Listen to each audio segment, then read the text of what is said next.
En büyük aşklar nefretle başlar bilirsin. Ya aşk Allah aşkına. Ben nefret ediyorum ondan ya. Biz bu adamlarla anlaşma yapmamış mıydık? Bozdum. Sen ne istersin? Bana o Eşref'i vereceksin. Korkacak kimsen yok.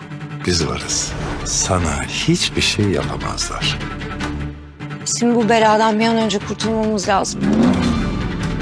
Bu işin çözümü nedir baba? Bizim kimseye verecek adamımız falan yok. Nusret Ağa'ya geldim. Yetimlerden Eşref dersin. Selamun aleyküm. Allah hasmın da merdini nasip etsin. Cümlemize. Gitmek istiyorum. Senden uzağa. Çok geç. Her şeyi unuturum. O zaman da kalbim kırılır. Senin kalbin falan yok. Var. Sadece atmıyor.